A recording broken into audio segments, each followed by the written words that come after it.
Assalamualaikum warahmatullahi wabarakatuh. Nama saya Dr. Irfan Hamdani, SPANTI FCC dari Departemen Anestesiologi dan Terapi Intensif, Fakultas Kedokteran Universitas Muhammadiyah Sumatera Utara.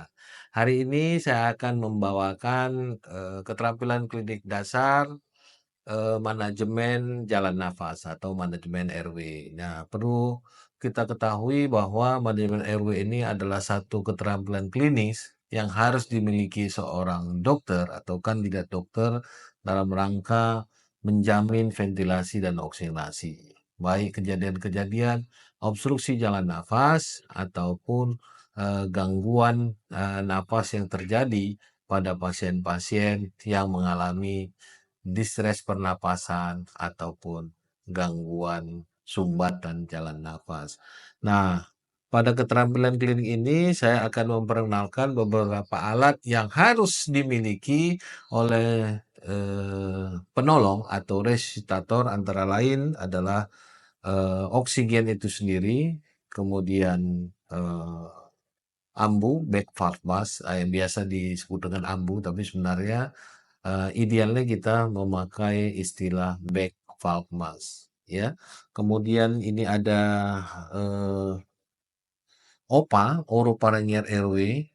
Ini biasa dipakai untuk mengatasi sumbatan jalan nafas yang terjadi. Kita juga harus memiliki alat perlindungan diri, gloves, ada stetoskop, laringoskop, dan ETT. Kemudian ada untuk fixator kalau memang kita melakukan intubasi, itu plester, ya. Dan siring 10 untuk cuff ataupun untuk mengisi balon dari ETT.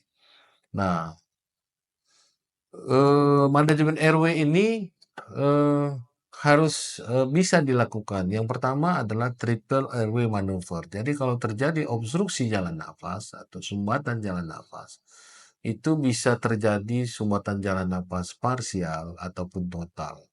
Kalau total, kita harus melakukan aksi segera. Kalau perlu langsung intubasi, ya kan?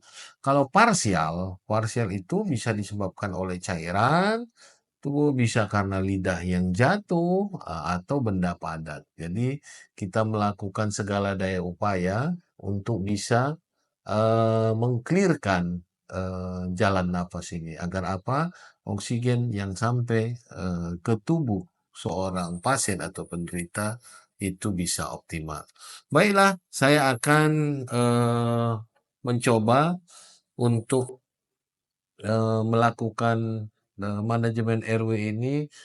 Di terminal manajemen RW ini adalah tindakan intubasi. Nah, sebelumnya kita harus bisa melakukan manajemen triple RW maneuver.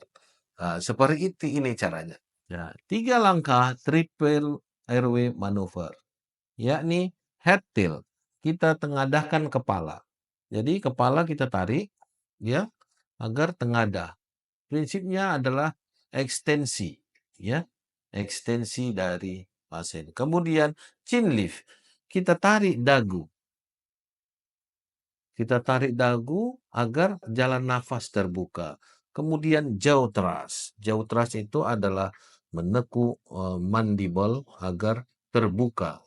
Dengan jari seperti ini, ya. Jari pertama dan jari kelima, di angulus mandibula itu jari kelima. Kita bukalah jalan nafas ini. Ini adalah langkah-langkah yang harus kita lakukan manajemen RW tanpa alat. Jadi, saya ulangi, ada 3 prosedur: head tilt, chin lift, jaw thrust. Tengadahkan kepala, chin lift, angkat dagu, kemudian jaw thrust. Jadi, secara menyeluruh hang bawah ini harus kita buka. Itu tanpa alat. Kalau dengan alat, yakni dengan OPA, orofaringeal airway, ya, atau biasa disebut dengan mayo. Bagaimana menggunakan mayo ini? Kita harus menempatkan mayo ini sesuai dengan ukuran pada pasien ini. Ukurannya, cara mengukurnya bagaimana? Yang ini dari ujung bibir sampai ke lobulus, ya. Jadi kita ukur jaraknya seperti ini. Inilah ukuran yang sesuai. Ini cara praktisnya. Jadi cara memasangnya bagaimana? Kita memasukkan memasukkan seperti ini, kemudian kita putar 180 derajat sehingga pasien ini bebas jalan nafasnya. Ini khusus-khusus pada pasien dengan terjadi obstruksi jalan nafas akibat lidah yang jatuh. Baik, dalam melakukan manajemen airway, kita harus melakukan sebaik mungkin agar ventilasi dan oksigenasi itu berjalan dengan baik. Yang pertama, persiapan pada diri penolong. Diri penolong tidak boleh ada perhiasan. Nah, kita buka perhiasan, ya, kita buka agar tidak mengganggu dan menjadi sumber eh, deposit kuman nantinya di perhiasan itu. Yang kedua, kita siapkanlah alat dan bahan dengan baik. Ya, laringoskopnya nomornya sesuai, kemudian alat perlindungan diri, ada ETT, ada back valve mask, orofaringeal airway, ada sumber oksigen yang pasti. Ya, sumber oksigen ini sangat diperlukan. Ya, jangan sampai kita melakukan manajemen RW, oksigen sumbernya itu tidak benar atau tidak ada oksigen tabungnya ada dan itu yang tidak boleh. Ya, yang pertama kita memasang alat pelindungan diri, ya, gloves, ya.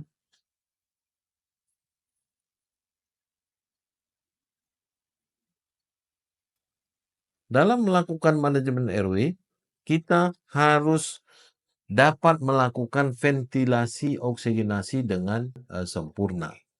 Letakkan mask itu sesuai dengan muka atau wajah korban atau wajah penderita. Kemudian naikkan oksigen lebih kurang 10 hingga 15 liter. Setelah reservoir oksigen ini terisi dengan oksigen, kemudian kita melakukan ventilasi oksigenasi, ya. Berapa kali frekuensinya? 12 sampai 16 kali per menit. Agar terpenuhinya oksigen minimal pada tubuh penderita atau korban. Setelah kita melakukan perhatikan apa alat ukur kita, dada terangkat dengan baik. Oksigen saturasi meningkat. Jangan lupa kita memonitoringnya dengan SpO2 monitor. Jadi kalau oksigen saturasinya sudah meningkat, maka itu adalah target yang harus kita capai. Berikutnya, kalau pasien apnik apnu tidak bernapas, kita lakukan bantuan napas, masih belum ada napas yang adekuat, maka kita harus intervensi tindakan intubasi, memasang ETT.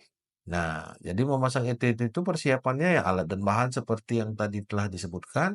Kemudian kita harus melakukan tahap-tahap awalnya adalah melakukan preoksigenasi, ya, minimal 5 menit. Agar apa? FRC-nya terpenuhi. Apa itu? Functional Residual Capacity. Jadi cadangan oksigen di alveoli itu mencukupi selama pasien ini tidak kita beri oksigen. Jadi jangan lupa, preoksigenasi ini penting dalam rangka tindakan intubasi yang kita lakukan, kita tidak akan memberikan oksigen. Ya, jadi kita harus wajib melakukan preoksigenasi 5 hingga 10 menit.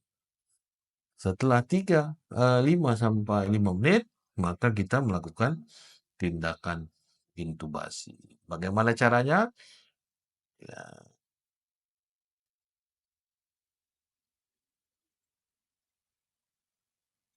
jadi biasanya nomor laringoskop itu nomor 3 untuk dewasa, kecuali yang rahangnya panjang, kecuali yang lebar, lehernya panjang itu boleh nomor. Rata-rata dalam melakukan tindakan laringoskopi itu pada pasien dewasa nomor 3, ya. Ini jenisnya jenis McIntosh, laringoskop McIntosh, karena seperti blade. Kalau yang lurus itu Miller, ya. Jadi tipe-tipe laringoskop itu, blade laringoskop itu juga perlu diketahui. Nah, nomor berapa yang sesuai? Untuk dewasa perempuan itu nomor 6,5 hingga 7 orang Indonesia. Kalau dewasa laki-laki 7 hingga 7,5. Jadi silakan kita memilih ukuran ETT yang sesuai. Dan bagaimana ukuran kalau kita tidak tahu ukuran yang pasti? Nah, ada cara triknya adalah menilai diameter kelingking pasien.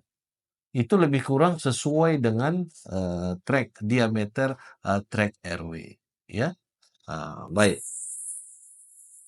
Setelah kita melakukan preoksigenasi, maka kita harus melakukan manipulasi laringoskopi. Ya, caranya masukkan blade laringoskop secara perlahan menyusuri lidah bagian kanan pasien, menelusuri agak ke tengah, kemudian kita lakukan elevasi. Nah, perhatikan nampak pelika vokalis. Itu targetnya.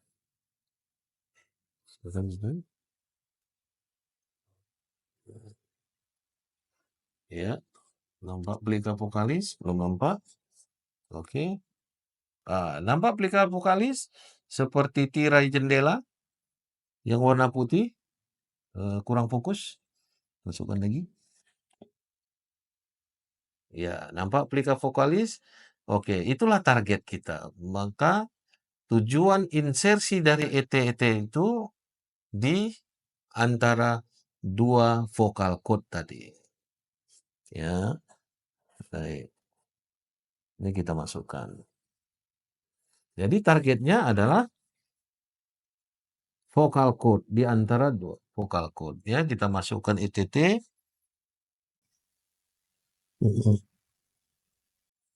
Ya, perhatikan ETT masuk ke antara vokal cord. Ya, di ukuran berapa? Minimal di ujung bibir di ukuran di 18 hingga 20. Rata-rata seperti itu. Ya. Intinya masukkan seluruh kaf dari balon ETT itu sesuai dengan jarak di bawah plika vokalis. Nah, kemudian tahap berikutnya kita pasang balon untuk memfiksasi.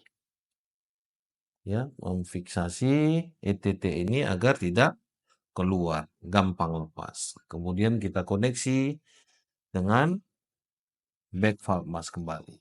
Kita nilai dada terangkat dengan baik atau tidak. Setelah dada terangkat dengan baik, itu artinya ETT itu masuk. Kita nilai dengan stetoskop. Kita dengar suara di apex paru kanan dan suara apex kiri. Ya. Kemudian di lower side paru. Jadi, tujuan dari melakukan penilaian di apex paru untuk menentukan ETT itu masuk ke laring atau tidak. Kemudian di lower side dari paru itu untuk menentukan apakah kedalaman atau tidak.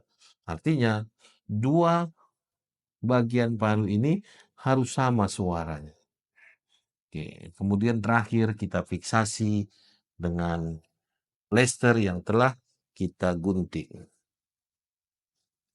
Fiksasinya bagaimana? Ini tujuannya agar terfiksir dengan baik. Ya, perhatikan cara melesternya. Ya, ini penting agar ETT yang kita pasang itu baik, tidak terlepas. Ya, oke.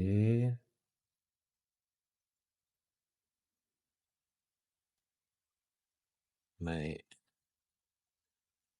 Jadi dimulai dari di atas, di bawah hidung, di mana res, kemudian melingkar. Seperti ini juga bisa ditambah, ya. Di bawah bibir, bawah, kemudian kita melingkar, kemudian kita fiksir. Oke. Demikianlah tindakan intubasi sebagai manajemen airway tahap akhir untuk menjamin ventilasi dan oksigenasi pada pasien yang kita temukan, pada pasien apnu, distress napas, respiratory failure, dan kegawatan paru yang kita temukan. Demikian manajemen RW ini, semoga bermanfaat. Assalamualaikum warahmatullahi wabarakatuh.